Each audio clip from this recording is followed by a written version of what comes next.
광야 전문가는 아니고요. 광야라는 주제로 설교 부탁을 받았을 때 참 암담했어요. 그래서 저는 이제 구약 연구자이니까 그 성경에서 광야를 어떻게 말하고 있는지 그걸 제가 좀 설명해 드리고 나머지 자세한 내용은 두 분한테 이렇게 좀 부탁을 드리려고요. 이스라엘 백성들이 그 홍해를 건너고 난 다음에 바로 만난 장소가 광야였어요.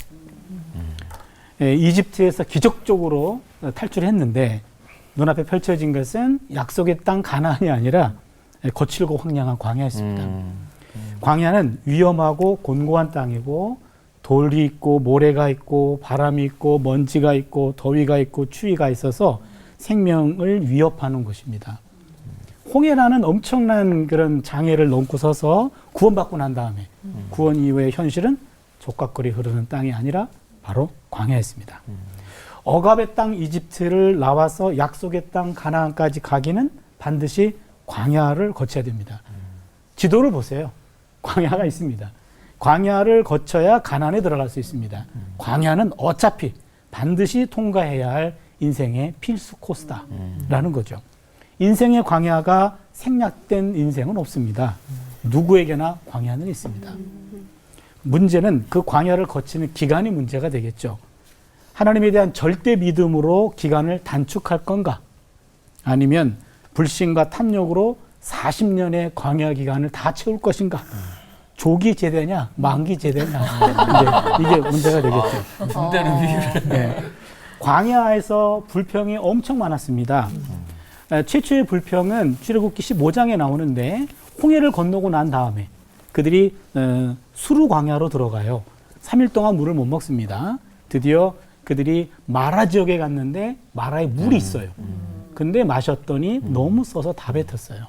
그래서 불평을 하기 시작하죠. 최초의 불평입니다. 그때 모세가 불평을 듣고 하나님께 기도했고 하나님은 쓴물을 단물로 바꿔주셨어요. 그게 최초의 불평이고 하나님이 기적적으로 들어준 불평이기도 합니다. 그 이후로 계속해서 불평이 반복돼요. 근데 하나님 불평 들을 때마다 광야 시대 때 하나님은 한성질 하셨어요. 이것들을 이러면서 다 처리하고 모세 너를 통해 새로운 민족을 이루마 이렇게까지 좀 열정과 분노가 좀 많으셨어요. 그러면서 용서하시면서도 이렇게 말씀하신 적이 있어요. 민수기 14장 22절에 내 영광과 애굽과 광야에서 행한 내 이적을 보고도 이같이 10번이나 나를 시험하고 내 목소리를 총종치 아니한 그 사람들은 용서는 하지만 세고 있어요. 뒤끝 장렬이죠. 광야 시대 때 하나님은 한성질 하셨다. 이만큼 불평도 많았고 하나님도 화가 많았고 그러나 참았고 이런 시절이 광야 시절입니다.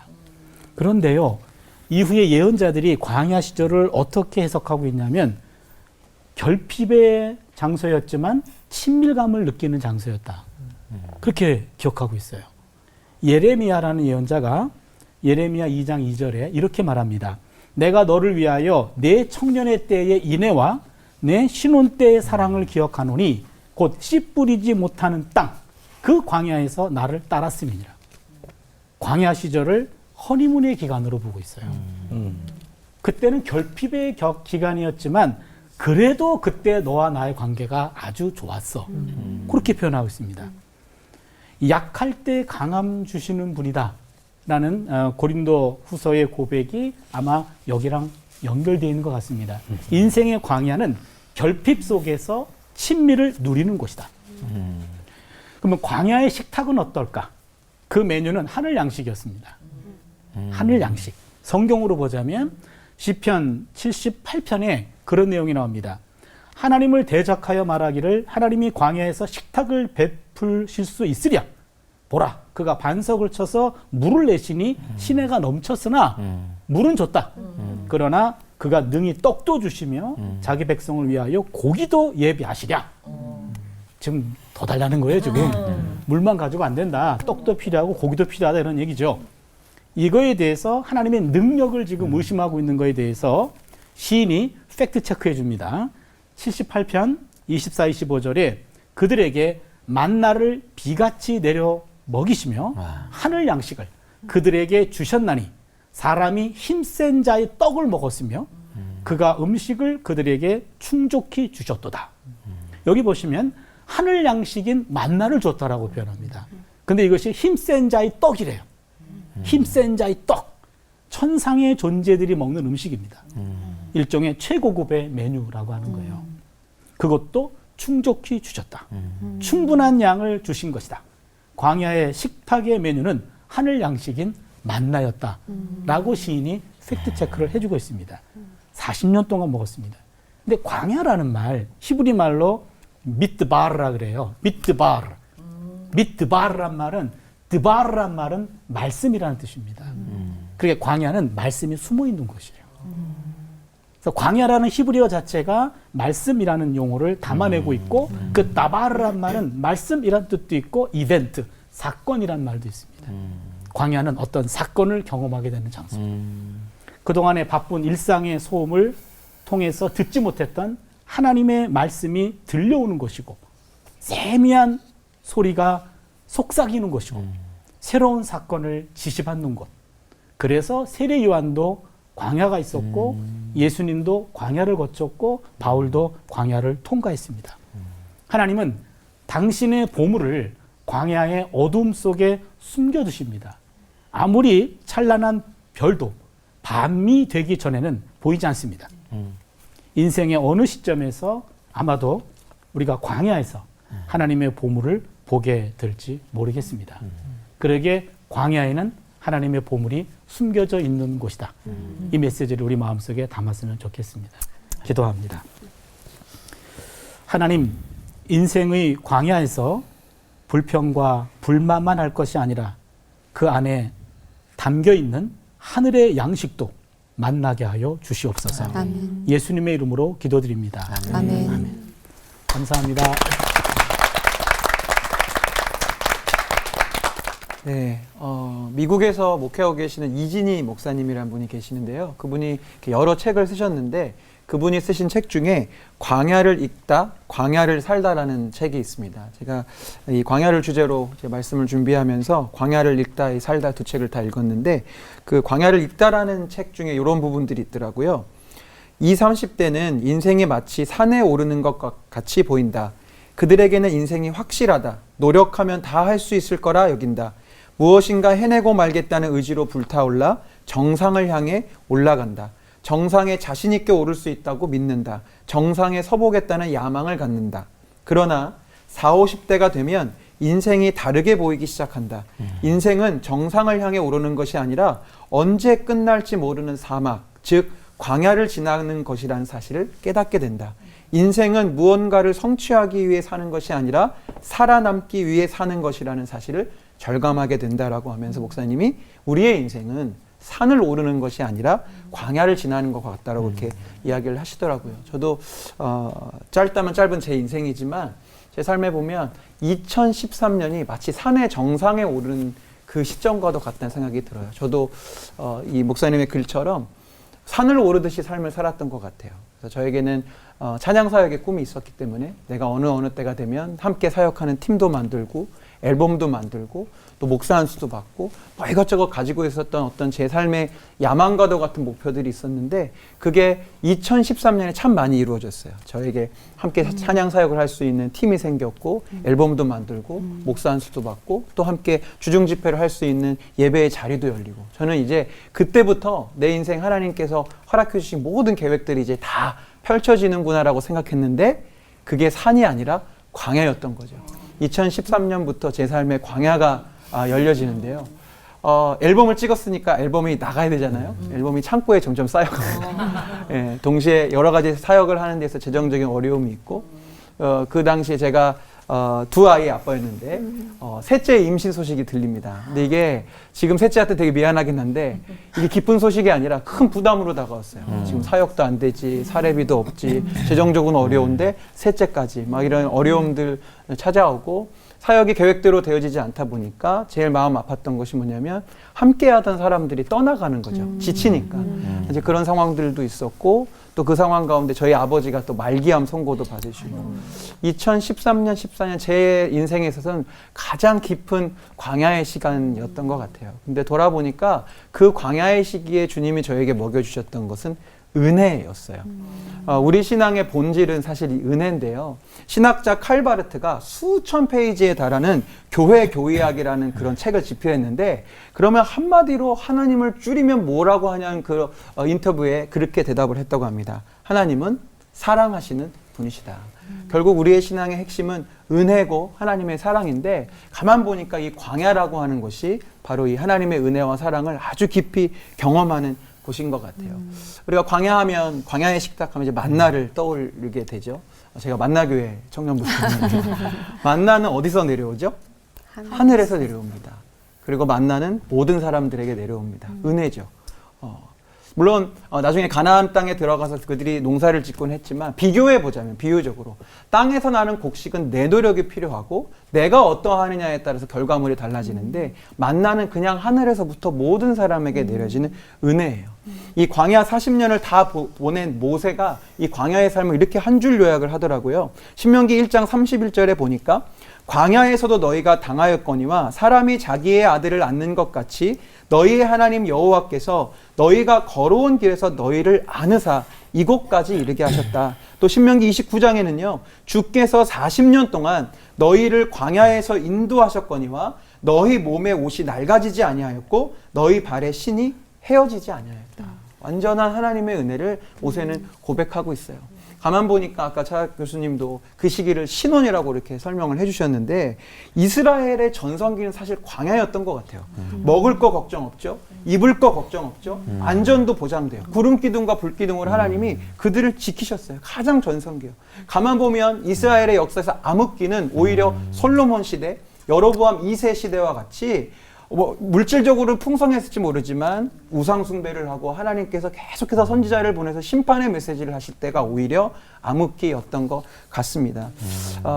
우리의 인생은 다시 말씀드리지만 산이 아니라 광야인데요. 그래서 우울한 것이 아니라 가만 보니까 광야이기 때문에 우리는 하나님의 은혜를 경험할 수 있고 광야이기 때문에 우리가 하나님의 사랑을 먹을 수 있습니다. 그래서 저는 감히 이렇게 한번 정의를 내려봅니다. 광야는 내 인생의 최고의 전성기다.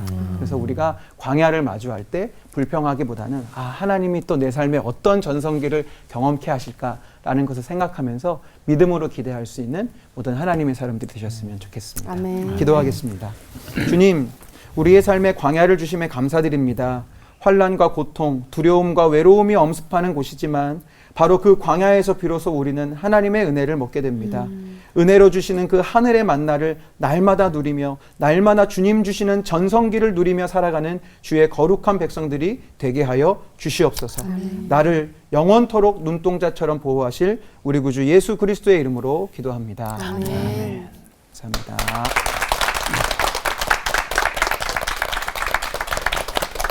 여러분들은 광야를 어떻게 정의하고 계십니까?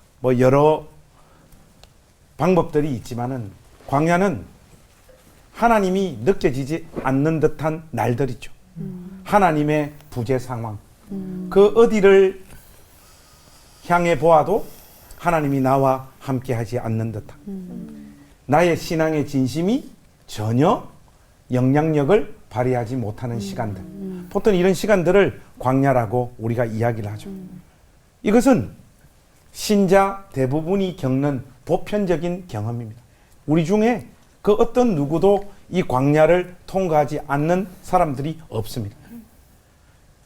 그렇기 때문에 우리가 이 광야를 지나는데 우리를 격려하고 또 힘을 내라고 하나님 말씀을 전해주시는 주의 종들이 광야의 목적을, 최종적인 목표를 이 광야를 다 지나고 나면 하나님께서 예비하신 형통과 성공과 또 물질적인 안정과 간절히 소원했던 어떤 결과들이 있을 것이다. 그 시간까지 견뎌야 된다.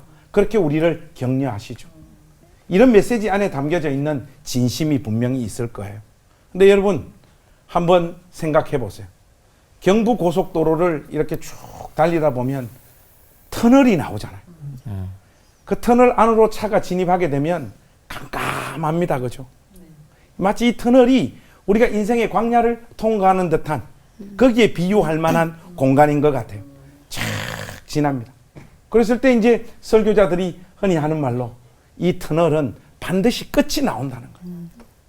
그리고 실질적으로 터널이 끝이 나오지 않습니까? 그 끝까지 달려야 된다 하시는데 끝까지 달리고 나면 잠깐 햇살이 비치는 평범한 도로가 나왔다가 동양 최대 터널이 또 나와요. 우리가 인생에서 겪는 경험들이 이와 비슷합니다. 끝난 듯 한데 더 가혹한 광야들이 기다리는 이런 날들이 우리 인생 전 영역에 걸쳐가지고 우리를 향하여 찾아오는 경험들을 우리가 합니다. 하나님께서 도대체 왜 우리에게 이런 광야와 같은 시간들을 허락하실까? 그것은 성경에 명확하게 말씀하고 계십니다. 너를 낮추시며 너를 시험하사 네 마음이 어떠한지 그 명령을 지키는지 안 지키는지 알려 하십니다. 하나님께서 우리 안에 있는 신앙의 내용이 진짜인지 가짜인지를 하나님께서 확인하시는 차원에서 우리에게 광야를 허락하시는 측면이 있다는 것을 여러분 기억하십시오. 또 하나, 그 광야의 시간 가운데 허락되어지는 만나를 주심도 이렇게 기록하고 있습니다. 너희들이 떡으로만 살 것이 아니라 하나님 말씀으로 사는 존재들인지 아닌지를 내가 알기 위해서 이 만나도 우리 가운데 허락하신다라고 말하고 있습니다. 이런 것들을 보면 하나님께서 뭔가 구체적으로 약속하신 좋은 것들이 별로 없습니다. 한번 보십시오. 너를 낮추시며 너를 시험하사 네 마음이 어떠한지 내 명령을 지키는지 안 지키는지 그리고 만나도 실질적으로 이스라엘 백성들이 이제 그만 주세요 하면서 하나님을 향하여 불평을 쏟아놨잖아요.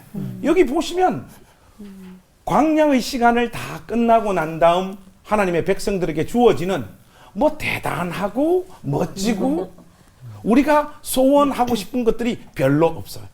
그런데 여러분 가만히 이 말씀을 들여다보면 뭔가 물질적이고 구체적인 어떤 은혜보다도 존재 자체가 이 광야의 여정들을 통하여 하나님 사랑하고 경외하는 사람으로 변해지는 것.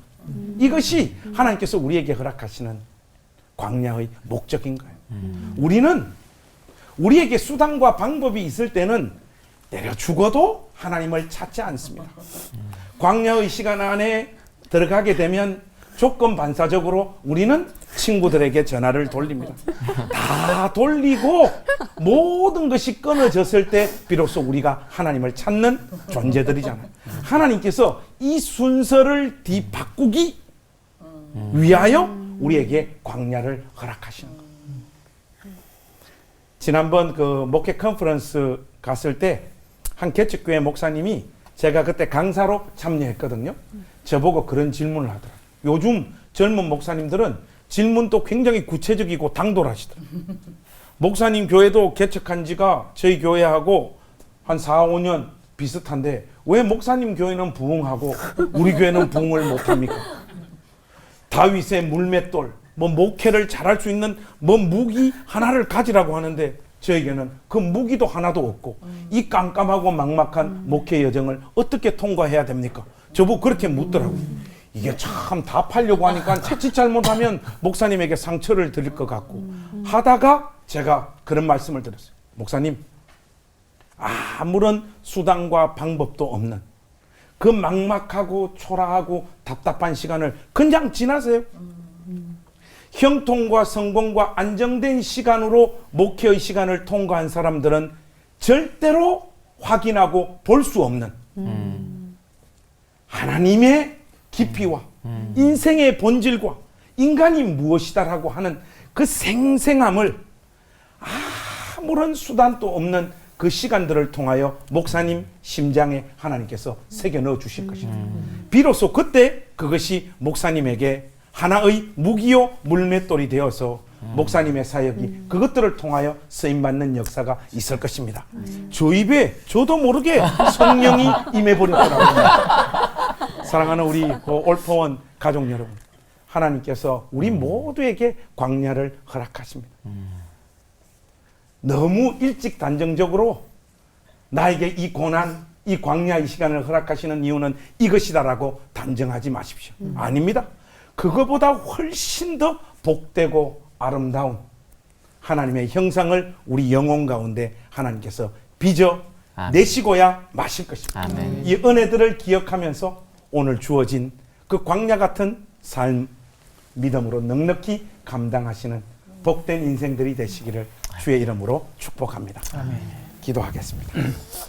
하나님, 우리 모두에게 주어지는 이 광야의 시간을 원망과 불평과 투덜거림으로 통과하는 것이 아니라 우리 안에 이 세상이 줄 수 없는 하나님만이 주실 수 있는 그 어떤 것들을 새겨 넣기 위함임을 깨닫고 그것을 바라보며 오늘 이 하루도 믿음으로 살아내는 우리 모두가 되게 하여 주시옵소서. 아멘. 예수님의 이름으로 기도하옵나이다. 아멘.